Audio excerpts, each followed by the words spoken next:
Welcome to the China Influencer Marketing Podcast. Each week, we speak with top influencers, marketers, and brands who share their experiences, strategies, and tactics for influencer marketing in China. Here's your host, Lauren Hallanan. Hi, everyone, and welcome back to the China Influencer Marketing Podcast. In this episode, we chat with Raz Gal Or, co-founder and host of the wildly popular video series waiguorenyanjiu协会, in English known as the Foreigner Research Institute, or Why China. In 1 year, 23-year-old Raz and his team have strategically built a media company with over 1.9 million followers on Weibo alone, and have partnered with some of China's biggest brands, including JD.com and Ofo Bikes. In this episode, Raz shares why he started the company and his greater vision for their brand. He also delves into tactics, sharing how they generate such massive engagement, how they decide what brands to work with, and their methods for incorporating branded content. Raz also shares his thoughts on China's changing social media landscape, how it is maturing and becoming more expensive, and why content creators in China need to become more professional if they are going to survive. I do want to apologize ahead of time. Raz was in the airport when we recorded this episode, so the sound quality isn't as good as it usually is, and the episode is also a little bit shorter. But trust me, it is worth listening to. We cover a lot of ground, and Raz shares a ton of valuable insights. Before we start, I just want to take a quick moment to thank our sponsor, Parklu. Parklu is China's premier influencer marketing platform. Learn more at parklu.com. And now on to today's interview with Raz Gal Or.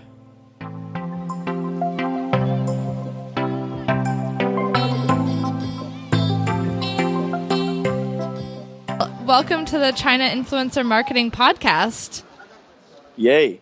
Hi. Exciting.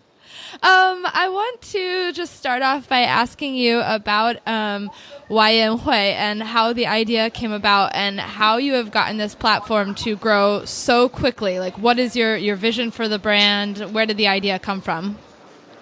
Oh, that's a lot of questions. So I'm Raz. I'm from Israel, and I'm a student at Peking University. And I've been in China for 10 years, Hong Kong and Beijing. And throughout my time in China, I've always tried to engage with the culture and learn the language, learn the people. And I realized that throughout my time here, a lot of times people like me, foreigners living in China, they were not involving themselves too much in the circles of the Chinese and the society. So it kept bothering me for many years that how can I try myself to get involved more, and what is the best way to learn this really a different culture and language. And I managed to do it by really just engaging in every aspect of life in China, including the technology, the social life, the friendship. And that kind of discovery have helped me improve myself here in China and even reach some of my small dreams like getting into university. And this entire process has also opened me many doors of knowing a lot of very interesting Chinese entrepreneurs, Chinese friends, learning about Chinese society, politics, blah, blah, blah. So all of this has came together into a conclusion that something needs to be done about encouraging more people to understand China better. At the same time, letting the Chinese people be more open to speak and understand the foreigners living around them. So this is like the first kind of what got us to start this show, which is a street interview show online, which lets people comment about Chinese hot topics or Chinese topics from the eyes of foreigners. And that way, you can connect more and more foreigners into China and let more and more Chinese understand the foreigners around them. And at the same time, also increase knowledge about their own country. This was kind of the first why we did it.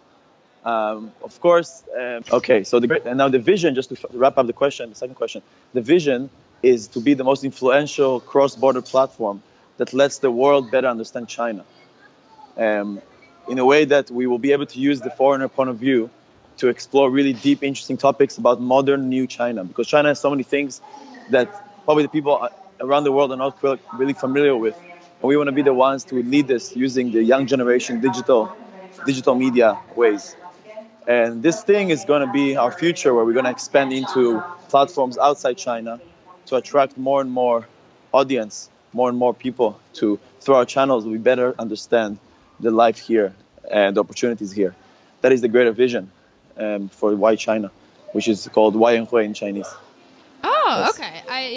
That's really interesting, because I hadn't heard you speak before about that second part of your vision, which is to inform people outside of China about the life in China. So that's really interesting. When do you think you'll be starting to do that? So we've started just this month, like 1 month ago, to build on Facebook and YouTube, using more adjusted content for English-speaking audience. Of course, it's all under testing, and we're trying also to engage many other influencers with us, because we're not just going to go alone in this. Our platform is about connecting people and getting people who love China and know about China to share their opinions, ideas in a fun, entertaining way and useful way. So this is just launched, and it's called Why China. The letter Y, big Y, capital Y, and then China together. This is what's our international platform will be called. And at the same time, we keep doing a lot of things in China, growing our fan base and trying to diverse into more interesting shows and topics. In essence, creating videos online in China was just the entry point to achieve influence and attention in a fast and fun way.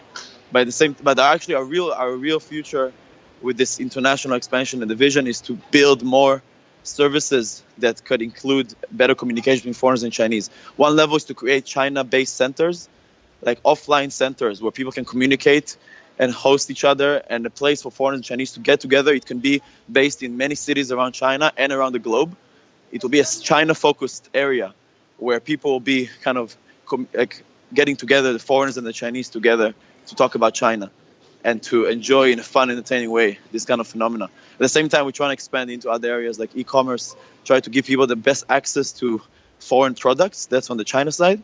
And in the future, also, we're trying to get a lot of Chinese-related products outside. So this can be like, we're trying to build this bridge of services and entertainment. So it will be much more than just videos. And we're working on it towards 2018. Wow. Yeah, you guys have a lot going on. I want to step back a bit and talk about how did you guys grow this platform so quickly? Because you guys only started about a year ago, correct? Yes. So I think it's a combination of a few things. First is the team. You got to have a really great, reliable team that is extremely similar vision, similar passion to what you do. People that can work day and night on it all the time with great kind of angle of entry of content, and they can run a great company. The team is most important. So I think I managed to be lucky to find a really good partner. As our CEO is Chinese. He's my classmate from university. And then at the same time, finding two other partners who are responsible and talented, and setting up a whole team that can create this. Team is the first thing. Second is capital. I think in the media, besides content, something very important that people maybe ignore, maybe don't have access to, is money. Because a lot of things, content is one thing, but more important is how you use that content and promote it and get more people to see it. And a lot of it, we used a lot of capital push right early on to get a lot of people to see us. We would use many influencers, many promotion tools to reach more and more people. And the more you reach people, the more you can get feedback. And that capital inflow gives us huge growth right on. And later on, we also raised a big round of money, around $2 million to keep expanding this platform. So capital drive is very important for content companies, especially early on. And in the future, we'll use this capital inflow, to do more things, not just content and videos. Thirdly, I think it's very important to build a video product rather than a vlog or a personal. Like our kind of uniqueness at the beginning is we built a show that every Thursday comes back on over many episodes, so people can come back to you. So we managed to organize an audience, like a late night show style, that people come back to watch it over and over again, because it's a show rather than a personal blogger. So this kind of angle gave us kind of the positioning as a show, which puts us on a higher level, higher expectation. But at the same time, it gives us like we're like differentiating from the other people on the internet. I think these three factors has been really important. So the team, like a Chinese foreign team, very strong. The capital inflow, always focus on spending money on promotion and raising money at the same time, making money, of course. And thirdly is this format of your video. The format, which is video shows, are more likely to be to gain audience quickly over time. But again, yes, that's just our kind of way of doing it. Right. Since we're limited on time, I want to skip to another topic, and I want to talk about working with brands, because I know that you guys have been working with a lot of brands, and I would love to hear about your criteria, like how do you choose which brands to work with, and how do you incorporate branded content without making your audience feel like you're serving them ads? I think you guys have done a good job with that. Yeah, so we have worked, because of our growing influence and the fact we are a platform, we are a video show, and our video product is designed very well to incorporate a brand. We have a very specific format for our first video show, which is the street interviews, which has like a beginning and ending and a middle part, which can easily be enter a brand. Now, this format also attracted a lot of brands to us, and one of the reasons is because our audience are very so-called more educated, first, second tier cities. People that they're mainly women, they're mainly using Apple or Huawei, which means their income level is quite high. This kind of combination of factors got us the position to attract a lot of brands. Now, brands approach us, and these kind of brands that come to us come from different sides, but we only choose the ones that have scale, the ones that have good reputation, and they're fresh new brands. We would only choose companies like WeChat, Jingdong, Taobao, DJI, Jeep, some car brands. We're trying to keep the quality of the brands very high, brands that all people know about at least, because then it will hurt the audience less. Secondly, we incorporate them by creating creative inputs in the advertisement in a really funny way. And we always communicate with the brand constantly to ensure that they don't take over our content. You have to be the king of your content. Even though a brand comes in, you cannot just fall for them. Once you control the content, you control how things go, you understand better the fans, what they want to see, and you'll be able to, in a really funny way, to incorporate it. One way we do it is sometimes when there's a brand that is there, we're just very clear and blunt about the fact that it's an advertisement. So you're not trying to fake the fans and make them watch a 5-minute video. At the end, there's a pop-up, It's right in the beginning. It's very clear it's an ad, so people can choose to see or not. But that kind of honesty helps a lot of audience connect to you, because they understand that companies like us, we need ads to survive and grow. So it doesn't hurt them so much. At the same time, you're providing really fun content the rest of the video, which shows that it's actually a great video, great ad to watch. You're not just trying to bluntly advertise a product. Lastly is that we're moving to a model of not just brands, moving a model where we're working with the platforms directly, like the Netflix of China, for example, Tencent, iQIYI, and Youku, which are coming to directly purchase a few episodes from our show and share the IP of the show, which means that they will upfront pay a lot of money to own 50-50% our content, and together we go and approach brands together. That model is a fresh, much more money-making, and much more easy to work with, because you have like a big partner that invests money in your program and also owns the IP. And at the same time, you can go together stronger to find more brands. So we have cooperation with Tencent Video right now on a very big 10-episode show, which is like the Be a Chinese for one day, where every episode we will experience a different Chinese job. But Chinese jobs, I mean, very local jobs. For example, being a delivery man in China, being a policeman in the street, being like selling chores in the street, selling this, like the food, like some really, really local jobs that people don't really pay attention to, that is easily incorporated with brands later on. For example, when we did a delivery episode where I was a delivery man for one day, so our partner was Meituan, which is a very big kind of company that does many, many things. And they were easy. That was like really easy to incorporate, because once if your content is directed to a brand, you are creating a job experience kind of show. So every episode you have access to the brand, because you need the brand to incorporate with you, and right away you're closer to the money. At the same time, you're also not hurting the fan base, because they know you're experiencing that brand's job, that company's job, which is okay. It's part of the content. So there's just many ways to think how to incorporate things. Okay. Yeah. I want to, because you mentioned fans and you seem to really understand your fans. How have you guys grown such a loyal following? How do you generate so much engagement and such diehard fans? Look, I don't think we have the exact definition of diehard fans. I think why China has developed is a very large social influence. I know a lot of people that have seen our videos but have not clicked follow.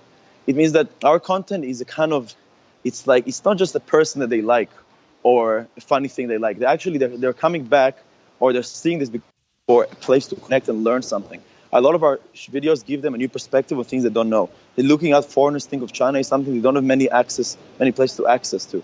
So I think a lot of times they come back not because they're diehard fans, but because they're here to learn something. They're here, they think that they can through the video laugh and at the same time gain something. Now, being a diehard fan is another way. We operate many fan groups. We operate many activities, offline activities to get fans to meet you. We also set up a whole action where we travel every month to a different city in China to reach fans outside Beijing, which gives us, people expect you to come and see them. So they're like, expect you better. They think you care about them. But there's many ways to make fans loyal to you. You just have to constantly try to interact with them. I, for example, do something personally. I reply every person who messages me, every single person, no matter what. I always reply, which shows that kind of honesty and like willingness to talk. Another thing is that we let the fans engage in our content. We open them to give us advice to what to do. So a lot of them feel like they're part of us, that they can actually want things they suggest can come true. All these things make fans come back to you and remain loyal to you.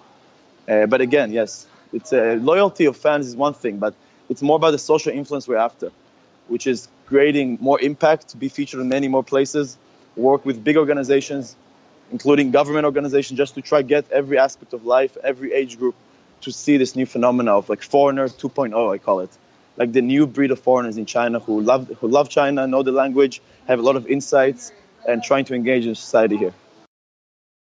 And now it's time for this week's Parklu Influencer Marketing Insights. Which app should Chinese social media marketers use in 2018? One of the most interesting ones is Douyin, or TikTok. Douyin is essentially a copy of Musical.ly.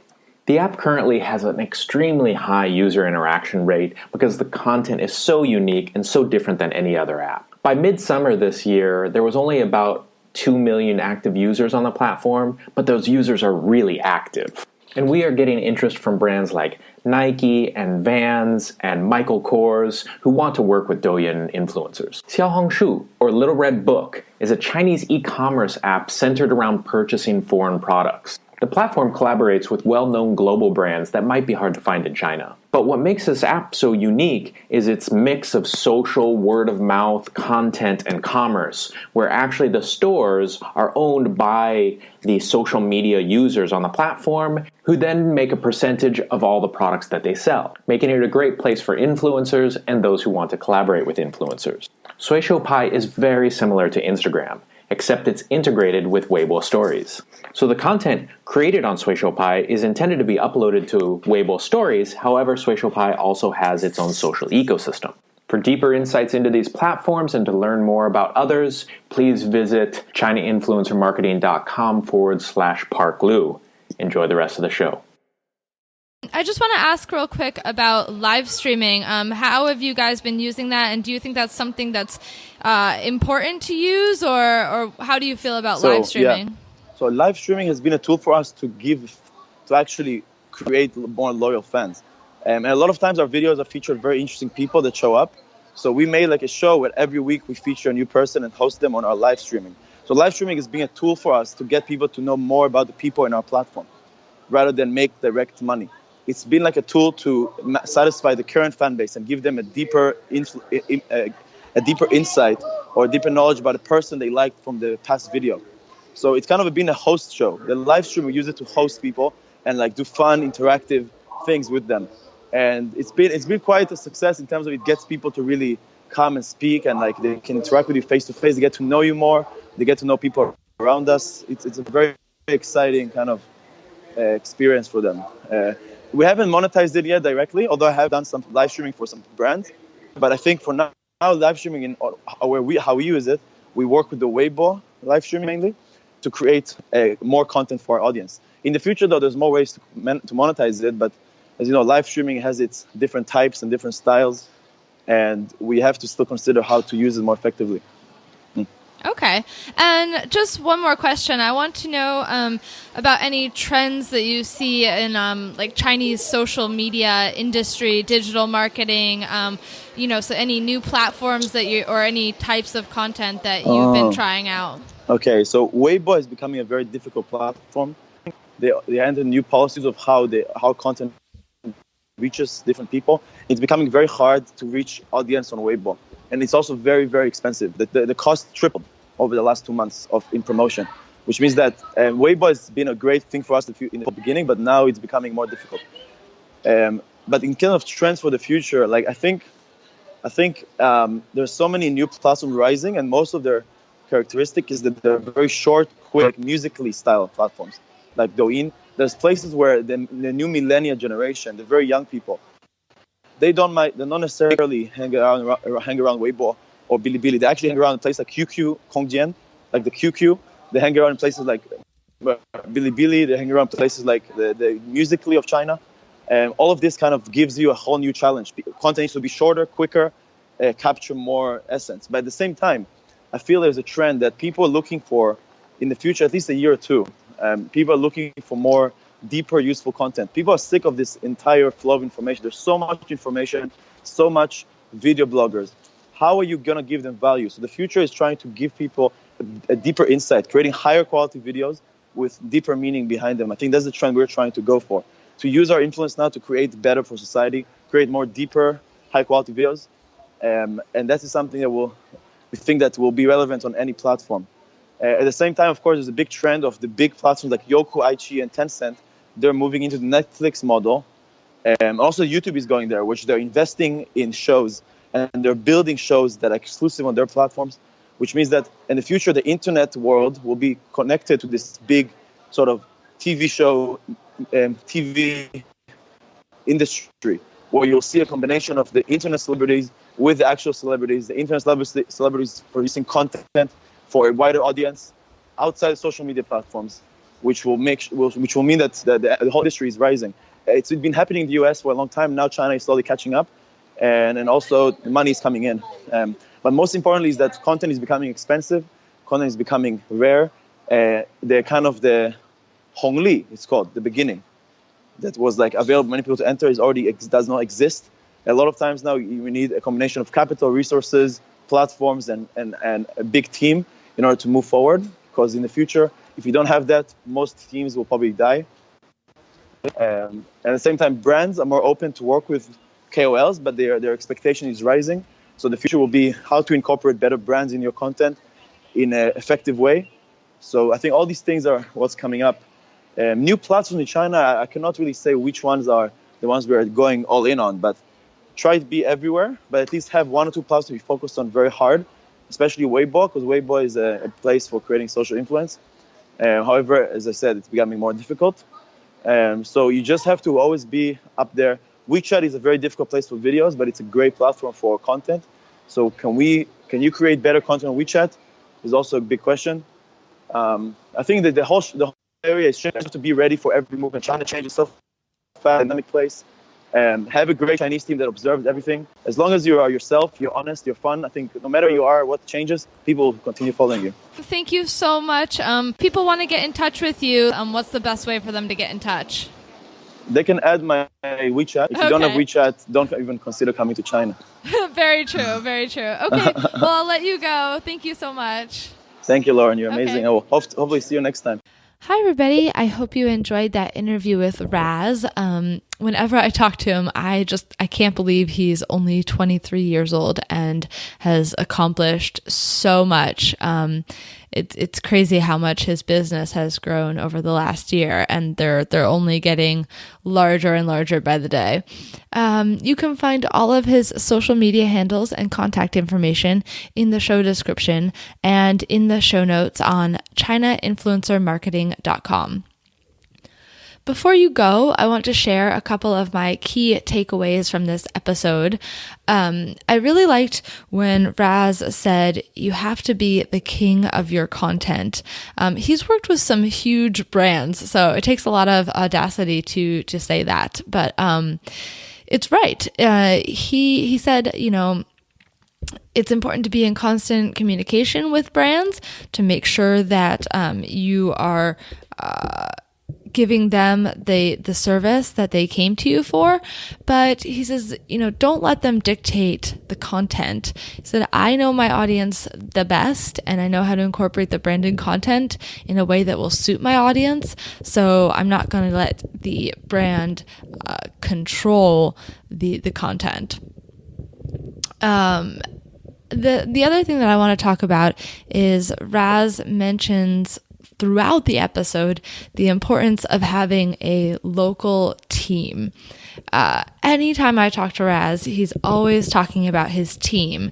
He says, especially if you're a foreigner running a business in China, you need to find a great team and rely on them. And he doesn't just say this, like he does it. I've seen him interact with his team, and he's constantly seeking their guidance, asking them for their opinions, and he really relies on them to run the show. And I think this has been a huge factor in his success. And the last thing that I want to talk about, he talked about this a lot at the end of the episode, is that there are some big changes occurring in the Chinese social media industry. As he mentioned, the entire industry is rising. It's becoming more professional, and it's getting much harder for people to break into the industry without a lot of monetary backing or support from platforms. In the past, it was kind of like the Wild West. It was easy to get in there and grow an audience quickly and become big. And many of these platforms are becoming saturated. The organic reach is getting smaller, and it's becoming a lot more expensive to push posts. This is especially true of Weibo. Weibo has become much more expensive to use over the last year or so. He also mentioned, that a lot of these big video influencers are starting to work with platforms to create professional shows, and that internet celebrities are also working with real celebrities, and we're going to see a lot more professional content coming from influencers. I also want to note that this isn't just for the video industry, but also for live streaming. Live streaming is becoming more professional as well. Last year, it was an explosive year for live streaming, and there was a lot of good live streaming and a lot of not so good live streaming, a lot of very boring content out there. And we're seeing it start to consolidate more. A lot more brands are getting into live streaming. A lot more platforms are seeking out, live streaming influencers to create, very topical content. And there's a big push for more professional live streaming content. So I think this is just something that people need to really be aware of, is that the industry is changing, and it's not necessarily the way it was even a year ago. Things change so quickly in China. So that's it for my key takeaways. I would love to hear what you found most interesting or useful from this episode. And you can leave me a comment on chinainfluencermarketing.com. And also feel free to send me any podcast guest recommendations or suggestions for specific topics or industries that you'd like to hear covered. If you liked this episode and you know somebody else who might like it too, don't forget to share it. Thank you so much, and talk to you next week.